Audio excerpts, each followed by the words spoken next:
CM Dhami ने युवाओं, महिलाओं और सामाजिक संगठनों से किया संवाद। कहा, सुझावों के बूते राज्य की आर्थिक मजबूती को लेकर बनेगी रणनीति।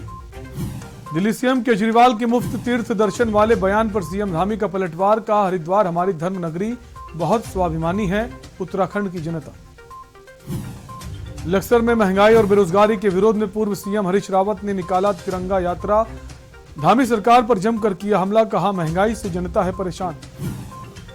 डोईवाला में फ्लैग ऑफ कार्यक्रम में शहीदों को किया नमन। पूर्व मुख्यमंत्री त्रिवेंद्र सिंह रावत समेत कई लोग कार्यक्रम में हुए शामिल। उत्तराखंड में डिग्री कॉलेज के छात्रों को स्मार्ट टैब देगी धामी सरकार। उच्च शिक्षा मंत्री डॉक्टर धन सिंह रावत ने की घोषणा। प्रदेश के 27 लाख से अधिक छात्र होंगे लाभान्वित। 2,42,000 से ज्यादा यात्रियों ने किए बाबा केदार के दर्शन। 4 धाम यात्रा के इतिहास में पहली बार हुआ ऐसा। आप देख रहे हैं के न्यूज, खबरों का सारथी। नमस्कार, उत्तराखंड की खबरों में आपका स्वागत है। मैं हूं आपके साथ शैलेंद्र चौहान और सबसे पहले बात करेंगे रुड़की की। रुड़की पहुंचे पूर्व मुख्यमंत्री हरीश रावत। उद्योग मिलन कार्यक्रम में शिरकत की है पूर्व सीएम हरीश रावत ने।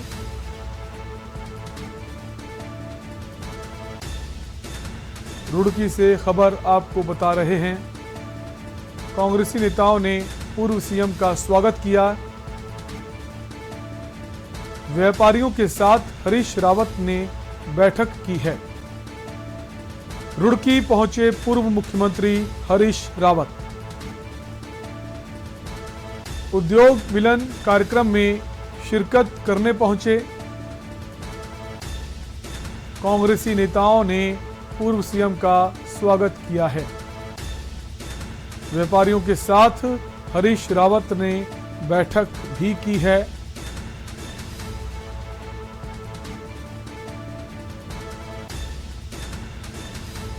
उद्योग मिलन कार्यक्रम में शिरकत करने पहुंचे पूर्व सीएम हरीश रावत।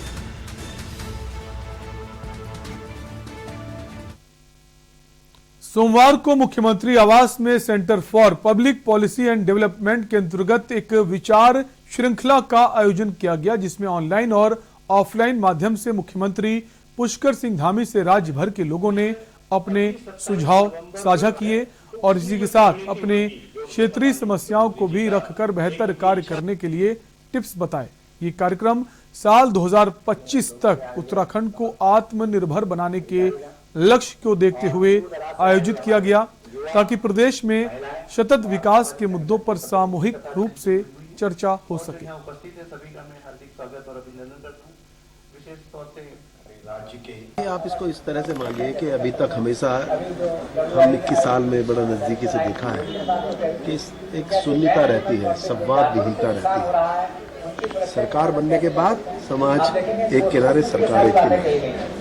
तो शायद आज इसकी बहुत बड़ी एक आवश्यकता मैं महसूस इसलिए करता हूँ कि 21 सालों में जब बहुत कुछ न हो चुका हो, तो कम से कम भागीदारी की सरकार या भागीदारी में सरकार को इस मोड पर आ जाना चाहिए, क्योंकि लगातार लोगों से जब संपर्क बना रहता है या उनके विचार सब कुछ जुड़े मिले रहते हैं, उससे सरकार भी सधी रहती है। तो उसके लिए ये पहल मैं बहुत महत्वपूर्ण मानता हूँ। घराट एक हमारा बहुत ही पारंपरिक विज्ञान है और ज्ञान है। प्राचीन समय से ही वो प्रत्येक चूल्हे से उसका नाता था, लेकिन धीरे धीरे जैसे विकास होता गया और चक्कियाँ वगैरह जैसे जैसे ग्रामीण परिवेश में आई तो ये विलुप्त होने लगे। तो वर्तमान में मैंने इसको अपना आजीविका का साधन भी बनाया है और एक पारंपरिक धरोहर को संजोने का काम भी किया है। देखिए, हमारा लक्ष्य है कि 2025 में हिंदुस्तान का सर्वश्रेष्ठ राज्य हमारा उत्तराखंड बने, श्रेष्ठ राज्यों में से राज्य। उसके लिए बोधिसत्व हमने ये विचार श्रृंखला प्रारंभ की है, जिसमें सभी हमारे विभिन्न विषयों से जुड़े हुए विशेषज्ञ हैं, हमारे जो अलग अलग क्षेत्रों में काम करने वाले विशिष्ट व्यक्ति हैं, विद्वान लोग हैं, सामाजिक संगठनों के, स्वैच्छिक संगठनों के और अलग अलग क्षेत्रों में कार्य करने वाले, उन सभी के विचार लें। उन सभी के विचार लेकर जो हम अपने रजत जयंती वर्ष को उत्तराखंड हिंदुस्तान का नंबर 1 राज्य बने, उसके लिए सबके विचार लेकर उन विचारों को लेकर उनको समाहित करेंगे। खबर देहरादून से है, जहां कल दिल्ली के मुख्यमंत्री अरविंद केजरीवाल हरिद्वार दौरे पर थे। इस दौरान उन्होंने रैली और जनसभा को संबोधित किया। साथ ही उन्होंने आप सरकार बनते ही उत्तराखंड में बुजुर्गों को मुफ्त में तीर्थ यात्रा करवाने की घोषणा भी की। वहीं इस पर मुख्यमंत्री पुष्कर सिंह धामी ने पलटवार करते हुए कहा कि हरिद्वार हमारी धर्म नगरी है और उत्तराखंड के लोग बहुत स्वाभिमानी हैं। देखिए, हरिद्वार हमारी एक धर्म नगरी है, माँ गंगा का पावन तट है और वहाँ के लोग माँ गंगा के साथ, गौ माता के साथ, भारत के साथ, राष्ट्रवाद के साथ, विकास के साथ रहते हैं। इसलिए कोई बहुत विशेष वो नहीं है और हमेशा यहाँ के लोग बड़े स्वाभिमानी हैं, उत्तराखंड के लोग, और हमेशा उन्होंने राष्ट्र के लिए, देश के लिए हमेशा वो स्वाभिमान के साथ खड़े रहे हैं। इसलिए बहुत सारी बातें जो लोग केवल चुनाव के लिए आके कर रहे हैं उससे कोई बहुत फर्क नहीं। कल त्रिवेंद्र जी और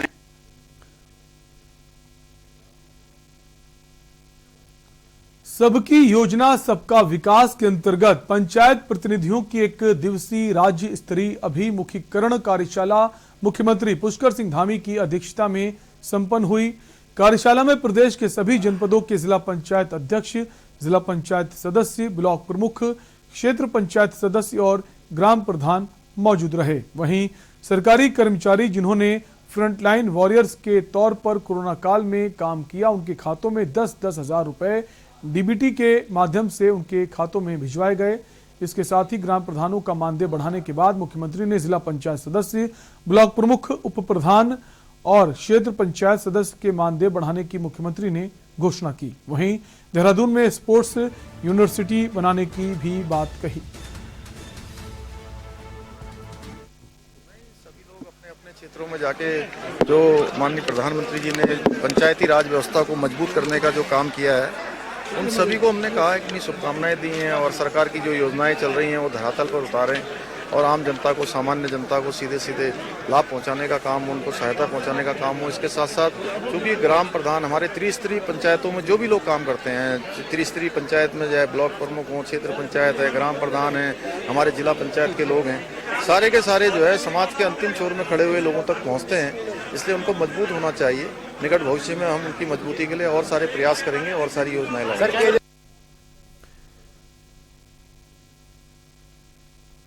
पूर्व मुख्यमंत्री हरीश रावत को अगुवाई में कांग्रेस कार्यकर्ताओं ने खानपुर में महंगाई, भ्रष्टाचार और बेरोजगारी को लेकर पदयात्रा निकाली। इस दौरान हरीश रावत ने भाजपा के केंद्र और राज्य सरकारों पर जमकर हमला बोला। उन्होंने कहा कि भाजपा की केंद्र और राज्यों की सरकारों की जन विरोधी नीतियों के चलते महंगाई लगातार लोगों की कमर तोड़ने का काम कर रही है। भाजपा सरकारें किसानों को बर्बाद करने पर तुली हुई हैं। कांग्रेस के लेकर के जोश है। लोग महंगाई से, बढ़ती बेरोजगारी से, भ्रष्टाचार से परेशान हैं और वो सब लोग परिवर्तन चाहते हैं, सब परिवर्तन चाहते हैं और ये हमारी जो पदयात्रा है उसी परिवर्तन का द्योतक है।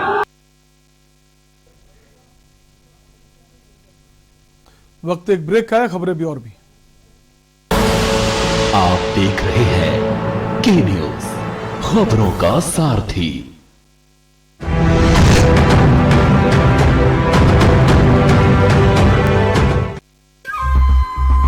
सुपुत्र मेडिटेशन गुरु बेहद नेक और पिताश्री थोड़े रंगीले, थोड़े दिल फेंक। दोनों के अलग हैं रंग, पर दोनों का एक अनोखा स्वाद। कमला पसंद, अनोखा स्वाद। सदियों से सुनते आए हैं, बेटे बड़े होके अच्छी सी नौकरी करना, अच्छी सी नौकरी करना।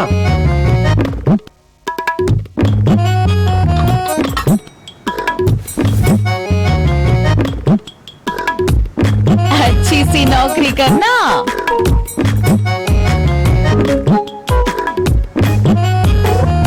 अच्छी सी नौकरी करना।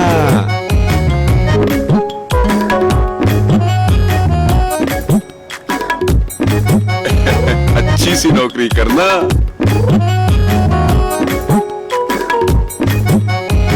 अच्छी सी नौकरी करना।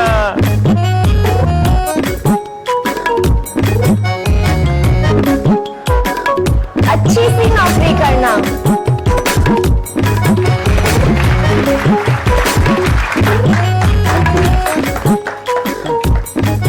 अच्छी सी नौकरी करना। अगर सब अच्छी नौकरी करने वाले बनेंगे तो नौकरी देगा कौन? बेटा, तुम अच्छी सी नौकरी देने वाला बनना। अगर भारत को दुनिया का नंबर 1 देश बनाना है तो आज हर बच्चे के अंदर एंटरप्रेन्योर माइंडसेट जगाना होगा।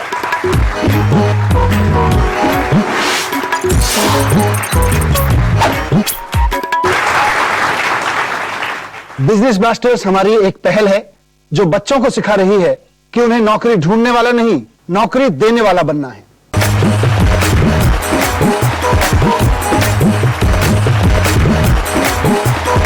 बिजनेस ब्लास्टर्स, छोटे बिजनेस स्टार्स, बड़े बिजनेस आइडियाज। 28 नवंबर से हर रविवार शाम 7 बजे आपके टेलीविजन पर।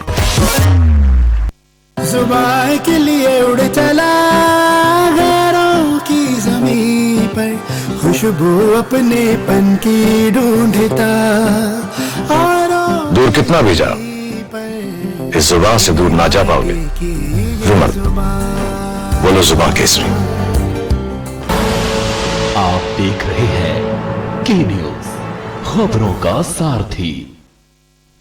ब्रेक के बाद आपका स्वागत है। खबर लक्सर से है, जहां पूर्व सीएम हरीश रावत ने यूपी व उत्तराखंड के बीच परिसंपत्तियों के बंटवारे को प्रदेश के लिए नुकसानदायक बताया।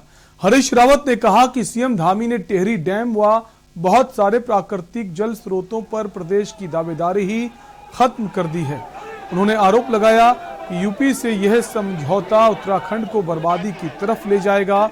सोमवार को पूर्व मुख्यमंत्री हरीश रावत ने बेरोजगारी, महंगाई, भ्रष्टाचार को लेकर भाजपा सरकार के खिलाफ कानपुर में पद यात्रा निकाली। कांग्रेस के लेकर के जोश है, लोग महंगाई से, बढ़ती बेरोजगारी से, भ्रष्टाचार से परेशान हैं और वो सब लोग परिवर्तन चाहते हैं, सब परिवर्तन चाहते हैं। और ये हमारी जो पदयात्रा है उसी परिवर्तन का द्योतक है।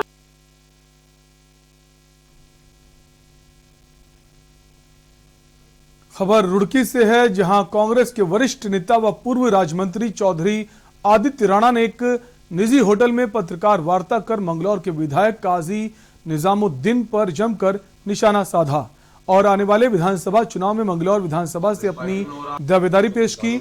आदित्य राणा ने कहा कि कार्यकर्ता के लिए संगठन सर्वोपरि है और विधायक निजामुद्दीन संगठन में दरार डालने का काम कर रहे हैं और संगठन को कमजोर करने का काम कर रहे हैं।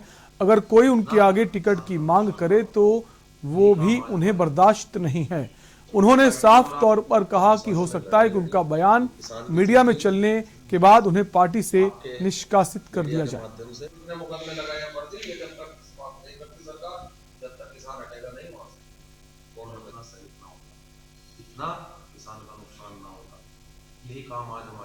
कोई टिकट की डिमांड करे उनके सामने, उनको बर्दाश्त नहीं होता है। हो सकता है शायद आज की बाइट के बाद आपसे 1 to 1 होने के बाद हमारे विधायक जी हमें निष्कासित कराने का भी प्रयास करें, लेकिन वो हमारे दिल से नहीं कांग्रेस को निकाल सकते हैं।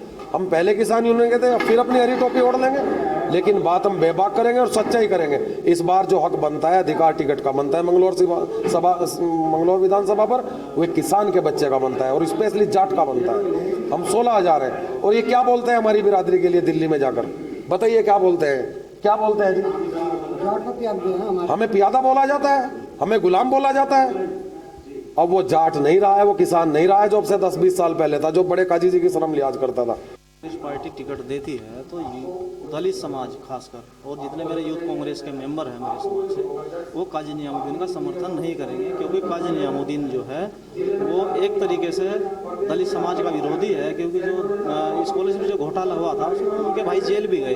दूसरी बात यह है कि जो स्कॉलरशिप जो गबन करी गई है उसमें मेरा भाई भी था, और लगभग 4 करोड़ रुपए मंगलौर विधानसभा क्षेत्र के वो गबन किया जो 4 करोड़ रुपए उन्हें बच्चे को ऊंचे स्थान पर भेजने का, दलित समाज को नीचे बैठाने का काम काजी साहब ने किया। हम तो जो है कांग्रेस के सच्चे सिपाही हैं।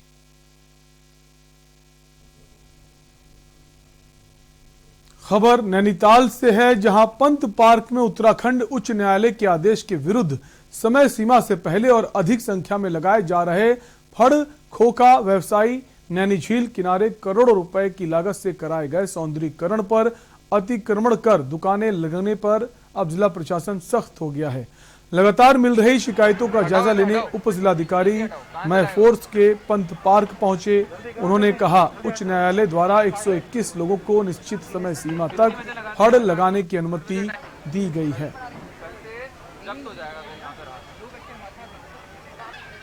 देखिए, निरीक्षण तो आप समझिए कि मैं यहाँ पे रोज ही आता हूँ। आज पूरी टीम के साथ आया हूँ, लेकिन ऐसा नहीं है, हम यहाँ पे रोज ही आते हैं और हम रोज ऑब्जर्व कर रहे हैं कि धीरे धीरे किस तरह से नियमों का पालन नहीं किया जा रहा है। इनसे सभी फड़ व्यवसाय जो भी व्यापारी हैं, हमने बहुत प्यार से इन्हें समझाने की भी कोशिश कर ली। हमने इनके साथ पिछले 7-8 दिनों से मीटिंग भी करी है और इनको बताया कि नगर पालिका किस तरह से अब यहाँ पे मैनेज करने वाली है। इनको समझाया गया कि हम इस तरफ केवल जो ग्राउंड वाली साइड है उस पर हम 121 जो जिन्हें लाइसेंस दिया हुआ है, जो लाइसेंसधारी है, उनके लिए नियमित हमने चिन्हित जगह मार्क कर दी है ताकि वो वहीं पे बैठ सकें, ताकि जो भी अवैध फड़ व्यापारी यहाँ पे फड़ लगाता है उसके अगेंस्ट और ज़्यादा स्ट्रिक्ट एक्शन हो। लेकिन उसके बाद भी उनके द्वारा यहाँ पे नहीं लगाया गया। इनको 4-5 दिन का वक्त भी हमने दिया, उसके बाद भी नहीं लगाया गया। दूसरी चीज़, हमने यहाँ पे बेंचेस भी लगा दी, लेकिन इन्होंने बेंचेस पे भी कब्जा करके वहाँ पे भी फड़ लगाने चालू कर दिया। और वक्त एक ब्रेक का है, खबरें भी और भी। आप देख रहे हैं के न्यूज, खबरों का सारथी।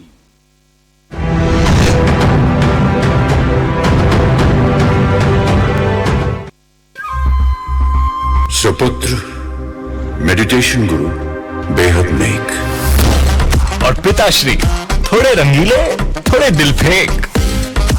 दोनों के अलग हैं रंग, पर दोनों का एक अनोखा स्वाद। कमला पसंद, अनोखा स्वाद। कोविड महामारी के मुश्किल दौर में लोगों की सुरक्षा कवच बनी वैक्सीन।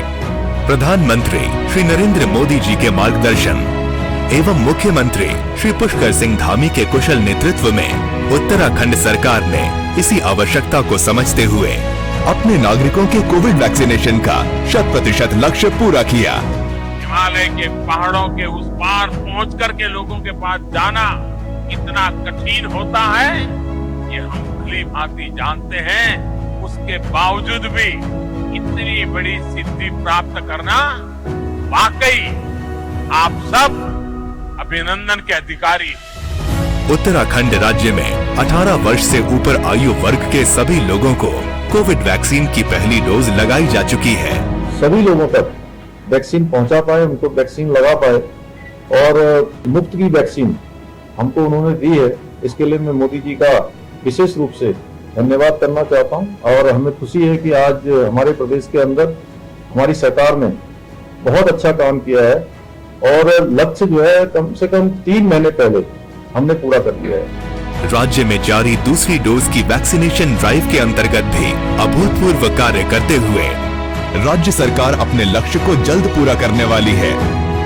वैक्सीनेशन के इस शुभ कार्य में पूरी प्रतिबद्धता से समर्पित राज्य सरकार अपना 100% योगदान दे रही है। अपने नागरिकों को कोरोना के साए से मुक्त, सुरक्षित एवं स्वस्थ जीवन का अवसर सुनिश्चित करना उत्तराखंड सरकार की प्राथमिकता है। अगर आपने कोविड की पहली डोज लगवा ली है तो समय पर दूसरी डोज अवश्य लगवाएं। नागरिकों के स्वास्थ्य के प्रति हर कदम तैयार, विकास पथ पर बढ़ती उत्तराखंड सरकार।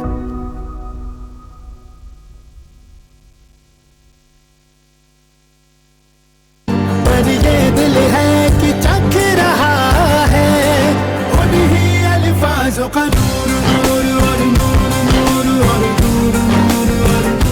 कितना भी जाओ, इस जुबान से दूर ना जा पाओगे। रुमर बोलो जुबान केसरी। स्वाद और खुशबू में झूम के भाई लेके आए गोल्डी मसाले। गोल्डी मसाले, खुशबू और स्वाद ऐसा तो रिश्तों में गुस्सा कैसा। आप देख रहे हैं के न्यूज, खबरों का सारथी। ब्रेक के बाद आपका स्वागत है। उत्तराखंड के देवस्थानम बोर्ड को लेकर नाराज चल रहे तीर्थ पुरोहितों का समाधान आज तक राज्य सरकार नहीं कर पाई है। चारधाम तीर्थ पुरोहित लगातार देवस्थानम बोर्ड भंग करने की मांग कर रहे हैं। वहीं मुख्यमंत्री धामी ने प्रधानमंत्री नरेंद्र मोदी के दौरे से पहले पुरोहितों से वार्ता कर उन्हें आश्वासन दिया था कि लेकिन अब तक तीर्थ पुरोहितों की नाराजगी दूर करने के लिए धामी सरकार ने कोई फैसला नहीं लिया है। इससे नाराज तीर्थ पुरोहित आगामी 27 नवंबर को प्रदर्शन करने वाले हैं। इसे लेकर तीर्थ पुरोहितों ने के न्यूज से खास बातचीत की है।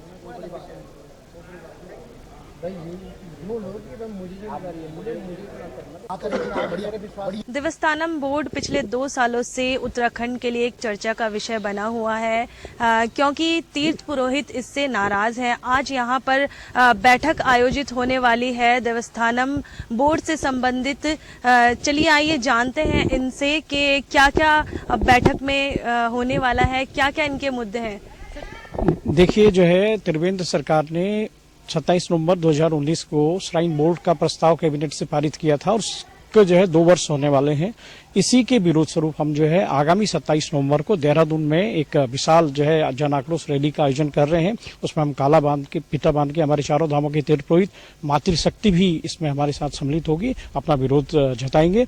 इसके अलावा जो है कल यानी 23 तारीख को चारों धामों के हमारे जो तीर्थ पुरोहित हैं, हकूकदारी हैं और जो अन्य धार्मिक और सामाजिक संगठन हमें सहयोग कर रहे हैं, उनके साथ मिलकर के हम जो है कल धामी सरकार के कैबिनेट मंत्रियों का जो है घेराव करेंगे और कोशिश ये रहेगी कि हम इनको कैबिनेट में नहीं जाने देंगे जब तक कि हमें पूरा आश्वासन नहीं दे देते हैं कि ये देवस्थानम एक्ट खत्म। आपसे जानने की कोशिश करेंगे सर, जिस तरीके से किसान आंदोलन, जैसे चुनाव आने वाले हैं, 5 राज्यों में चुनाव है, तो किसान आंदोलन को रोकने के लिए केंद्र सरकार ने जैसे 3 जो कानून है वो वापस लिए हैं। क्या लगता है आपको, यहाँ पर भी 2022 में चुनाव है, तो क्या ये देवस्थानम बोर्ड भंग करने का फैसला लिया जा सकता है? निश्चित तौर पे सरकार को लेना ही चाहिए, क्योंकि मेरा मानना है मोदी जी ने समझदारी की है और मोदी जी ने 1 सेकंड में फैसला ले लिया और किसानों की समस्याओं को पूरा किया, खत्म किया जो उनकी समस्याएं थी। तो मेरा मानना यह है कि जो हमारे धामी सरकार है और जो भाजपा जब कहती है कि एक विधान और एक संविधान, लेकिन एक संविधान और 2 विधान बिल्कुल नहीं होने चाहिए।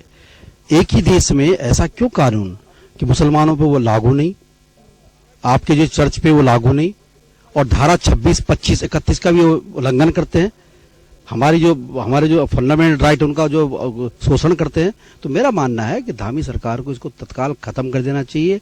यदि वो चाहते तो हम इसके बाद हम डरने के लिए कहीं तैयार नहीं। हम सुप्रीम कोर्ट में हैं, हम सड़कों पे हैं, हम अपनी जान देने के लिए तैयार हैं। अगर सरकार खत्म नहीं करेगी तो इसका परिणाम इनको भुगतना पड़ेगा। इन शब्दों के साथ धन्यवाद। जय गंगा मैया। जी हाँ, बिल्कुल जिस तरीके से यहाँ पर नाराजगी दिख ही रही है तीर्थ पुरोहितों की देवस्थानम बोर्ड को लेकर, अब यहाँ पर मांग कर रहे हैं 27 नवंबर को ये प्रदर्शन करने वाले हैं और इसी के साथ ही इन्होंने चेतावनी दे दी है कि अगर यहाँ पर देवस्थानम बोर्ड को भंग करने का फैसला नहीं लेती है सरकार, तो ये आगे भी आंदोलनरत रहेंगे और यहाँ पर जो है चुनाव में भी यहाँ पर बीजेपी सरकार को काफी ज्यादा नुकसान उठाना पड़ सकता है। कैमरा पर्सन आशु के साथ मैं हिना आजमी, के न्यूज, देहरादून। और उत्तराखंड की खबरों में फिलहाल के लिए इतना ही। बने रहिए के न्यूज इंडिया के साथ। नमस्कार।